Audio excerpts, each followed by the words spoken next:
Hey, Cardinals fans, welcome to another episode of Birds on a Blue Note. We're here today on Father's Day, so happy Father's Day to everybody, including my fellow hosts who are both fathers as well. Hope you guys had great days with the family. Yeah, it was fun. Hopefully, it's same to you, Trevor. I know you're a Pretty father as cool. well, so Yeah, yep. had a great day with the girls and hope you guys did the same. But even better, we had a weekend series against the Cubs for Father's Day, and it Well, we was a are good fathers, weekend. so It was a good weekend to be shortly. a Cards dad, no? Yeah, Pedro Pages took 2 out of 3 against the Cubs. Yeah, always great. And that's what we're here to do is to give a recap and also want you all to stick around after the recap. We're going to talk a few things going around the farm too, just some updates on guys like Walker. And we also have the giveaway raffle, which we will be doing tonight on this episode. We figured the Cubs was the perfectly fitting place for this, and so we will be announcing that at the end. Already got everybody's names in a hat ready to go. So we will do that live on the episode and announce the names. So stick around for that at the end. But hopping into the action and why most of you are here. For game one, we had Gibby on the mound for us, and man, has this guy been impressive, right, boys? Like, Yeah, I knew it all along. I always said this is a great signing by Mo, and I'm so glad we signed Gibson and Lynn to solidify this rotation.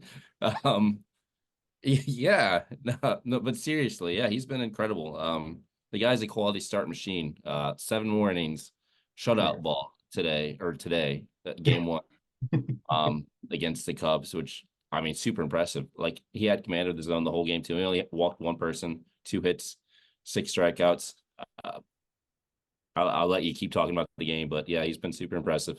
No, but thanks for listing off those stats because, like you said, like the way he was throwing to that day, I mean, he was on. He was limiting the Cubs. They weren't even getting on base against him, like you said. I think he had what, three men on Three base total. all game. Yep. I don't And think anyone even reached second. Maybe one person reached second, but I'm just going off Yeah, memory. I'd have to double check. yeah, I maybe, think Ian Happ had a double a day, and they said it was just only the third extra base hit by the Cubs all weekend. geez. Well, and I mean, really, the story, the other hero of the weekend was Pagas, our third catcher. I mean, comes in, not only does he hit his first home run, he does so against the Cubs and gets Gibby the win on a stellar night where it was pretty much a pitching duel, ultimately. And Helsley comes in, shuts the door for his 23rd save. I mean, like you're gonna have these games where the offense doesn't fully show up, but it was great to see them break through at the end and whatnot, and obviously get those extra runs. And yeah, we start off with a shutout against the Cubs at Wrigley. Like that was a great way to kick off the Friday. I'll kick it over to you guys though for like your thoughts on the series as well on that first game. Yeah, Biggest, no, go ahead. go ahead. Sorry, Zach. What about You I go saw ahead. you I was finish just going to on. touch on just Dylan Carlson had 2 more hits, so dude starting to Yeah, hit the ball hard. I, who knows? That's something to really look out for. And Pedro building Pages, that trade value, like you right? said, yeah, exactly. Him and Herrera just keep hitting as much as possible because I mean those are really good guys you can get at the deadline. For a Crochet or just somebody like that. I Hmm. don't think we'll flip Herrera. I still think he's our catcher of the future. But Carlson, I We have like to Tony. see some hits lately because this is a guy that I've historically been pretty low on. So if he does anything positive, I'm like, all right, keep it going. But not because I'm like rooting against them or anything, but I do want him to succeed and I want him to help us bring pieces that are gonna ultimately help the team more. But yeah, we're talking about Daddy Pajes, right? So like owner of the Cubs, father of the Cubs. Not only did he hit his first home run, he hit it in the eighth inning of the top of the eighth inning in a scoreless game, which got Gibson the win too. So that was cool. And then are we going to talk about how Patrick Wisdom smoked one like 114 miles per hour and the wind just Dude, destroyed it? hey, I saw a graphic. It was 62 feet that it was knocked down. It would have been out of Wrigley Field under normal conditions, is what Valley Sports Onto said. Waveland. Yeah. If you've ever been back there, it's pretty cool place. Like as a baseball fan, like I can hate on the Cubs to say like the area around Wrigley's pretty cool. But yeah, that would have left the stadium for sure. And I think it was Romero that's pitching, and he saw His his face. face. He thought it was Oh, long gone. But yeah, I mean, it's good for us, right? Like I'm not gonna be upset that the Cubs get hosed. We got hosed in a couple pitches this series, so we'll talk about that later. But yeah. yeah, it's the Pages series, right? Like, good for him, right? This is our third string catcher, uh, who's getting a lot of starts lately, and he's been calling good games, to come through and on the offensive side is with his dad there too. That's what I was Like, about to say. Yeah, his whole family was there all weekend. pretty cool. Yeah. One side note too, Wynn has actually gotten his average above 300 to start the series. He could be the first shortstop under 22 since 2016 to finish the year under 300 if he keep or over 300. Like this kid is impressing a lot of people. Like, and don't get me wrong, like I knew he was a decent bat, but like the fact that he is sticking with his approach and not letting the game change him since it's been up, it's been very impressive and whatnot. You don't know how much of that is the coaching staff, how much is him, but like kudos to the kid. And um, I don't know how much I like batting him leadoff right now, but with three main bats down, you got to get creative with this lineup formation at times. And when the guy's hitting, you can't have him only getting maybe three at bats if he can be getting a fourth. Let's just take a look at him versus Swanson, who Cubs have shelled out a lot of money for. Quadruple the WAR, about 20 more hits in the same amount of plate appearances, double the stolen bases, much higher batting average. Wynn has been an incredible shortstop for us, and the metrics back that up. For sure. And it's funny too. We talked about like the bottom of our lineup being kind of a black hole right now, but it's Pages who's been like generating the most offense this series. So it's funny. Like one of the guys we expected nothing from, uh, 2 out of the 3 games gets a game winning hit. So We got 4 hits from 7, 8, 9 in this game. Right. Game One thing to one. note on Mason Wynn, he's leading the league in batting average with 2 strikes, which is just awesome. I think all of MLB is number one. I think 333 is the last time I saw a statistic, but it may have dropped since then. But yeah, and not only just with 2 strikes, he 0-2 counts also. Like he'll be down 0-2 and still hit above 300, which is yeah, like took it the other way. you talk about a good approach. Mhm. It's incredible, especially for a rookie. He got his cup of tea last season, but he's still a rookie. Yeah. But yeah, another solid outing from our bullpen, like you guys said. That I'll throw the clip in here again, but that face that JoJo makes if you just freeze frame it there, it's pretty funny. But yeah, I mean, 2 shutout innings from them. Any final thoughts? I mean, great way to start off a series on the road, especially against your rival with that momentum. A lot of fun bloopy hits. I mean, especially with that ninth inning, kind of is a fun game. Yeah, I mean, I think we covered pretty much everything. There's not much offense. It's 3-0. We got the Herrera and Carlson RBIs in the ninth to kind of give us a little bit of extra leeway, but I mean that's it. Yeah. And to be clear, that in the ninth, that DC hit was also set up by Herrera's double. So both our catchers Yep. getting hits in this game, man. Both backup catchers. Yeah. Right. Funny game baseball is. That gets us the win against the Cubs. So moving on to game 2 then, where we had Valente on the mound and going up against Amoniga finally after his first start against us was rained out, and he this man is good at getting to 2 strikes and then making you chase that ball right on the like corner. And like kudos to him. This is why I actually personally wanted him as one of the guys for us to target this off season. And I was even more bummed when the Cubs were the ones that swooped him. You know, I would have been fine if he could went to Minnesota or ended up with either of the New York teams, but the fact he's with the Cubs means that we have like no chance of getting him at any deadline or off season.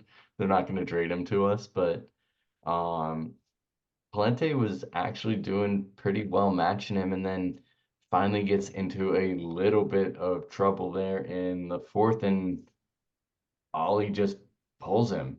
And obviously we'll dive more into that, but ends up being what, you know, cost us the game. Roycroft comes in and ends up getting the runs. Obviously, they get charged to Valente. One of those was unearned as well, but we just weren't able to put really anything together. And then apparently strikes aren't strikes either. RJ, I know you got a little rant on that too. Yep. But that leads to more runs scored, and yeah, I mean, win comes out of our sails, and then Gorman gets rung up on a called strike three that's way outside the zone. Like, I don't get it this game, but is what it is. Loss 5-1. So I'll kick it over to you guys for thoughts. Go ahead, Zach. I love Shota Manga. I wish you would have signed him. No, Mike? he's legit, dude. I mean, he's really good. That fastball, I think the average spin rate, I think it's tops in baseball if I remember right. He's a 1.89 ERA is just crazy through his first 13 games. So he absolutely kind of dominated against us and really took the bats out of our hands really the whole game. Well, not only that, like we had 0 walks as a team the whole game. Not a single walk. And like as you mentioned earlier, Trevor, he's good at getting ahead in the count. He'll get you a 0-1, 0-2 or a 1-1, 1-2. And then he'll throw like a nasty splitter or like he'll get you to chase on something that you can't hit. Damn it, Mike. Why do you have to be on the Cubs, right? So yeah, I wanted to talk about that missed third strike because that really kind of hosed Palante there. We'll throw the graphic up on the screen, but we had first and second. There's like we mentioned, it was the fourth inning, bottom of the fourth inning, first, second. Palante is ahead, or what is he? He's ahead in the count 2-2, throws one pretty much right down the middle, called the ball. So then eventually he walks him, of course, and then Ollie pulls him. And he was only at 59, or wait, he walks him. He pitches to one more batter with the bases loaded, strikes the guy out, and then Ollie pulls him, which he hadn't given up a run yet. He was only at 59 pitches, and we talked about so much how we need innings out of our starters. It's the fourth inning, and you're already pulling the starters at 59 pitches with 0 earned runs at this point. It doesn't, and it really sucks too, because like Roycroft kind of did his job once he came in. He shouldn't have been then anyway, but he got a weak grounder, made an error on it. Mm-hmm. So bases are still loaded with 1 out and a run in, and then gets another weak grounder, scores a run, 2 outs, fly out. So like they didn't even make hard contact the entire inning. Yeah. It sucks because like you really can't attribute a loss on the umpire that often, but like with the way that game was going, it would have been first and second, 2 outs, but instead it's bases loaded, 1 out. Mm-hmm. And that just kind of changed the entire complexion of the game because then they scored 2 runs without getting a hit. Yeah. And the one was the game-winning run. Stinks. But again, it drives our starter anyway. too. So it changes the whole trajectory of the game and whatnot. Well, yeah, it forces our bullpen in the fourth inning, which it shouldn't have. And that's also on Ollie. Too hard on Ollie a lot of the time. This was dumb. I mean, he's less than 60 pitches, and he hasn't even given up a run yet or hard contact, and he got hosed by the ump. And like we can talk about like fringe missed calls and be upset, but like realistically, that's going to happen. But pitches down the middle, you shouldn't miss as an umpire. It's especially in like game deciding situations like that. Well, especially if you're gonna call that Gorman strike three a strike later, that's a couple Oh off. yeah, And that like was I Right. heard somebody, It I heard somebody blaming it on Pages for framing it and whatnot. And it's like, come on, guys. Like, I get framing something on the corner egregiously, but if it's a strike, it's a strike. Your job as an ump is to call the Dude, game it's down the properly. middle. I don't right. care The big how you frame it. You could grab it from down the middle and throw your whole arm off like 6 feet to the side. It went Yeah. down the middle. You don't miss that. I don't. What did he blink as it came across? I don't know what happened. Well, and my let's be big gripe clear with all of too. Should not, for those that don't understand, it's not where the catcher catches the ball. It is where the ball crosses the plane of the plate. So the catcher's mitt really has no bearing on whether a pitch is a strike or not.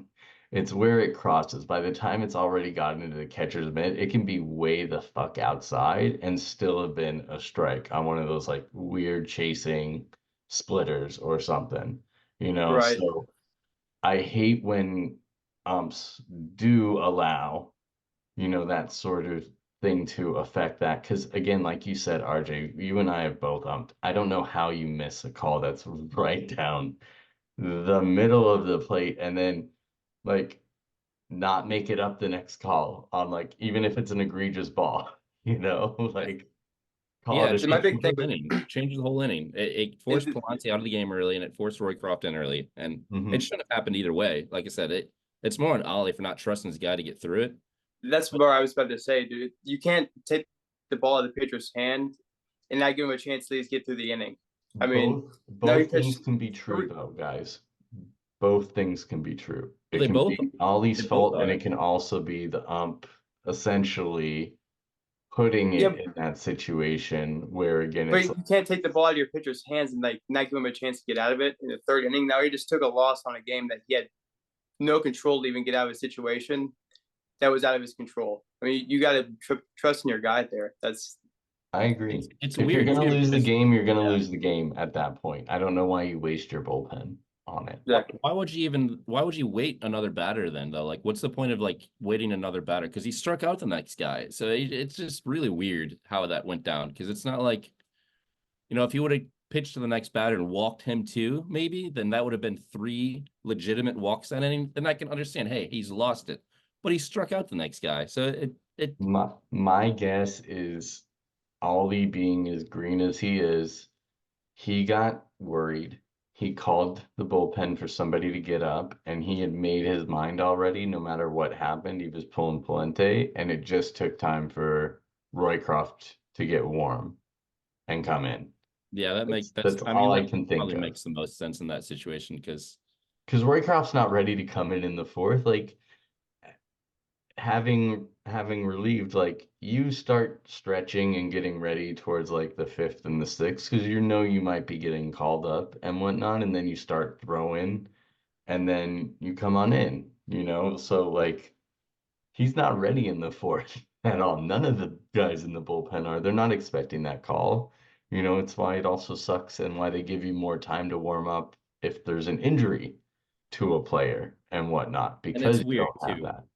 Yeah, because we So always talk about how we need these innings and yeah. like our bullpen is being overused. It's funny that like the guy, I don't know. Usually, if a starting pitcher, gets pulled before finishing even 4 innings, it's because he got blown up. He's not Hmm. sitting there at 0 runs, and under 60 pitches. It's just weird. So I don't know. Whatever. We didn't hit anyway. Like I said, 4 hits, no walks. We scored once. It was not even on an RBI single or anything. It was on a fly out. So like whatever. We probably would have lost anyway, but it maybe. But that kind of really just changed the whole complexion of the game. One call. So sucks. Yes, move on. Yeah, Ian Happ continues to crush us too. Yeah, Sure does. crazy. That man knows how to get to us. So, moving on to rubber match today here on Father's Day, and had Miles on the mound, and I mean, I have given this guy a lot of hate over the last couple of years, with how much of a seesaw he can be. He's either on or he's like way the fuck off. But boy, has he been on his last 7 starts. Like he has been just taking over. I mean, today he managed to get six and 6-1 with 1 earned run, 5 Ks, only allowing 4 hits. I mean, great game Zero ultimately. I mean, walks too. yeah. Commanded the zone. Yeah, like he's been great. Like out of his last 7 starts, 6 of them have been quality. And the one he pitched, I think the one that wasn't, he pitched like 5 innings still. So it's, yeah, been impressive. Yeah, and I mean, we got offense early. Our wonderful third pitcher. God, Pedro, man, like he picked a great series to come on to the scene for us. Second home run in the second inning, scores your favorite guy over there, RJ Crawford. And I mean, that was ultimately really all we needed. There was a little bit of a falter, obviously later on, but you know, we were able to hold it tight. Bullpen goes for another 2.2 innings of shutout ball, and Helsley gets his 24th save. Pardon me. Final score 2-1, and we take the series moving back to 500, which is nice. And positive note too, with San Diego losing, we are actually in the 5th spot for the NL, that second wild card as well. Hey man, let me take a minute to complain about the umps again because they almost gave that game to the Cubs at the end. Mhm. That was another, and like I said, I don't usually complain about like the borderline calls. It's gonna happen. It's the human eye is not perfect, and it's not slowed down, and they don't have that box in front of them like we see on TV. But first and second, 2 out, 2 on game, as you mentioned, game on the line, and who was it? Was it Wisdom that was batting at that time? Yeah, Wisdom batting, game on the line, bottom line, 2 outs, 2-2 pitch, right down the middle, ball. Like, no, we can't be doing this again. And then Yeah. he hits it to the warning track, and luckily Donnie makes a good running catch to he end the game. smoked it. He smoked it too. But that was another egregiously bad missed call. Like these are the types of calls that happen. Like, and people are like, "Yeah, bring the robo umps." Like, imagine if this was in the playoffs, or this was like a series deciding game, and a pitcher throws it right down the middle for strike 3, and the umpire doesn't call it. I I don't know. We won, and I'm glad we won, but I had to bring it up because we're gonna put the screen on for this one too, because that's 2 of the series that are just terrible, and that one almost cost us the game that we were winning at that point. So that's all I had to say about it, really. The bullpen shut it down. Mike, like you said, Michael is 6 in the third, no runs, no walks. It's been incredible lately. Fernandez, Kit, Helsley, no runs from them either. So good series. Absolutely. And more on Crawford, you mentioned him scoring the run. It was just cramps whenever he came out of the game today, is what they reported. So he's not going to miss any time as well. So Oh, that's sorry, good. He's RJ. been swinging a pretty good bat for us. Yeah, I know RJ doesn't like him, but he's been swinging that pretty good for us. Yeah, the last handful of games he's came in. Yeah, ever since I said that, like I'd eat a Packy chip on stream, he's been like, you know what, I'm gonna be good now.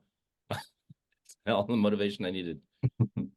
Yeah, and I mean that makes it now 2 straight series that we've taken from the Cubs on the year. So like as awful as this season's been with a lot of its low points with the offense and the losing streaks that we have had, I mean, here we are middle of June and we're sitting firmly in a playoff spot. I mean, don't get me wrong, there is competition all around us, but like we are alive and well, ladies and gentlemen. Like this team is not going to be sellers as of right now at the deadline. We are going to be buying. We got the Question fifth is best what? record in the NL. Mhm. as bad as the season has been, and this went in, we talked. It's man, fifth best record. Like unless you looked at the standings, you wouldn't even know. Like because like you said, there's like two or three really good teams in the NL, and then everyone else really, except for maybe the Rockies and one other team, maybe Marlins, I guess, or the Nationals, or Marlins. It's the Marlins. So you got the Marlins and the Rockies down here, everyone else here, and then Dodgers, Phillies, Brewers. That's it. Yeah, Yelich is back, dude. Christian Yelich has been crushing the ball. Yeah, they played in Mickey Mouse Park too, though. All the NL Central plays in Mickey Mouse Parks except us. Sure. Well, Chicago's only half the time, I guess. Yeah, it's Mickey Mouse either on the offense or on the pitching side because that Right. Winston one should have been a home run, but I'm glad it's not. So, Hey, so Pothead did it, so I mean, you just need bigger muscles. yeah, Daddy Pies. Don't hit it so high in the air and the wind won't knock it down. You got to hit line drives, you doofus. Pretty much. I mean, and yeah, that leads us into this upcoming series that we have against the Marlins Monday, Tuesday, and Wednesday. Quick side note, and obviously well wishes for the family. But we did get word earlier today that Gibby is on the bereavement list due to a passing in the family. Obviously, timing never great for family, even tougher on Father's Day. So, just a reminder, thankful for family and the people that you do have around you and whatnot. Um, but yeah, I mean, any stats from the overall series you guys want to cover? Not really from the overall series. I kind of just want to like make a comparison of where we're at this year, Yeah, go ahead. how things could get better, and how much better we actually are at this point than we were last season. Because a lot of people I've seen compared this team to last season because of like the ups, the high ups, and the lows. But we're 70 games through the season right now, so 35 and 35 is 500. Obviously, we've had a hard time breaking that barrier above 500. And the last two seasons, we've been above 500, a grand total of 2 days. I think one was like 3-2, and the other was like 5-4, and that's it. But you got to start somewhere. This point last season through 70 games, though, we were 27 and 43. And I did want to make a note of the Brewers too, which is kind of crazy that they lost Counsell and they lost Burns and they lost Woodruff. And they're so much better this year than they were last year. Last year, they were 35 and 34 at this point. It doesn't make any sense to me. It's the NL Tampa Bay Rays. I don't know. They Yeah, just somehow find a way to win. I don't get it. But of our 35 wins, we've won 28 of those by 3 runs or less. We are a minus 38 on the season as a total. So 38 less runs scored than allowed. So kudos to the pitching staff. Like this old man pitching staff that's keeping us in games, except for the relievers, of course. But yeah, it's crazy. 50 of 70 games total have been decided by 3 runs or less, one way or the other. Jesus. So yeah, once we get Contreras, I guess Contreras, Lars, and Tommy back, I expect this offense to be a lot better because a third of our lineup is kind of a black. Good on Pages for taking advantage in this series, but I don't expect him to do that ever again. So that's 3 guys that they're filling in 3 spots that are like not good hitters right now. So like we'll have a complete lineup once they're back. So Yeah. I expect this offensively to be better and not minus 38 and still at 500. Anything you want to cover, Zach? It says Wilson Contreras is expected to return. It's going to be Saturday. That's just, I know it's still a little bit away, but that's just, as he mentioned, that's a really big bat to come back for us. As well as Paz has been swinging it. I mean, he was probably our best hitter before he went down. And we got Sonny Gray Day that just opened the series. So let's hope he just continues to cut down those walks and keep hopefully pitching 6+ innings for us. Yep. Yeah, Contreras definitely was our best hitter, by the way. He was not only our best hitter, he was the 8th best hitter per WRC plus in baseball at the time he went down. So that's going to be a huge boost to this offense. Oh, absolutely. I do know there were some things you wanted to cover, RJ, since we are done with the recap, including look down at Walker and what he's doing right now, right? Yeah, I mean, Zach and I talked a little bit about this pod before this pod started about Jordan Walker. So he has the same stats I do. So I'll let you cover it, Zach.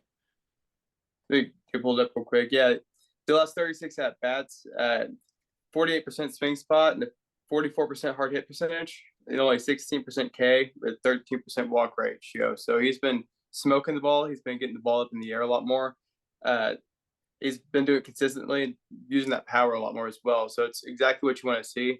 I know the hits aren't always there whenever that happens. It's just like Burleson was a lot last year. So, I mean, the stats don't reflect it that much yet. Obviously, just 36 at bats, but the dude's just crushing it right now. It's fun to watch. Yeah, 160 WRC plus over that time too. So he's almost 2 times the player. It's the league average down there. And like you said, he smokes it. You hope to get a little bit more loft from him. You don't want a bunch of 112-mile-per-hour grounders. So yeah, he's doing the right thing. So hopefully he'll be back soon also.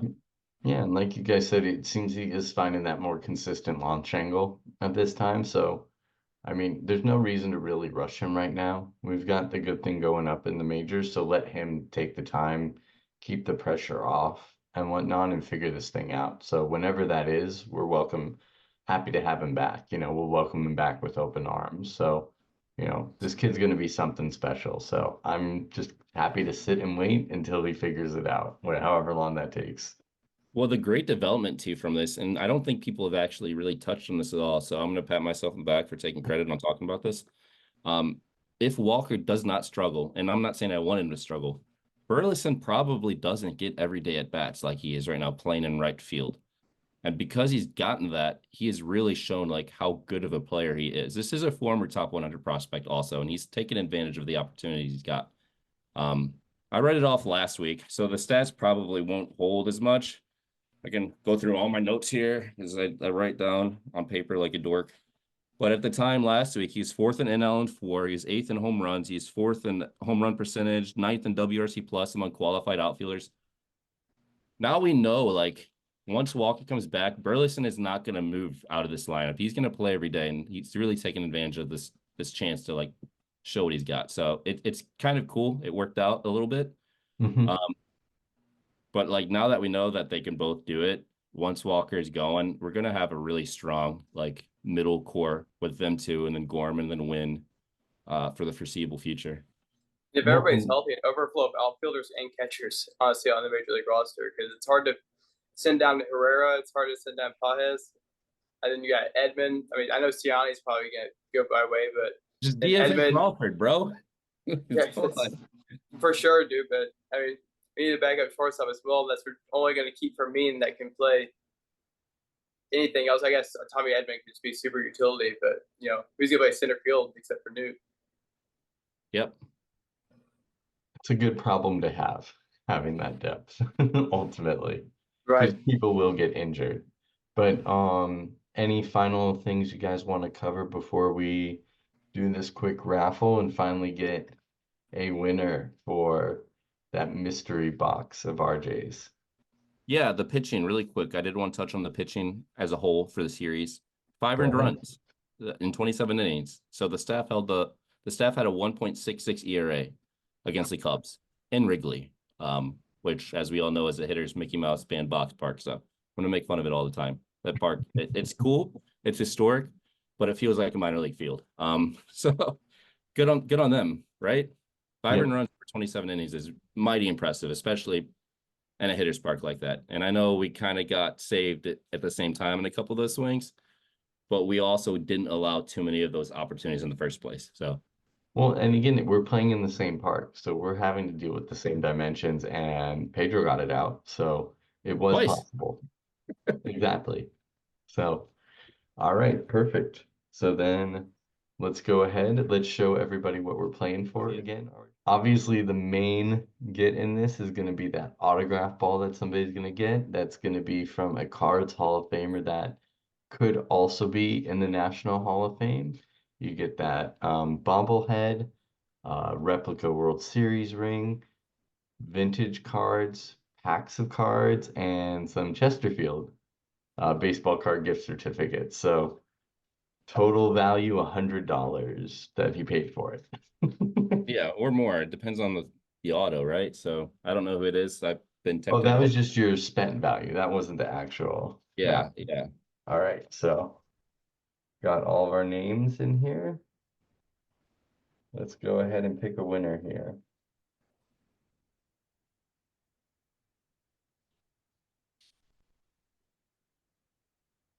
Ryan McCarthy, 7381. Congratulations. You are our winner. Ta-da!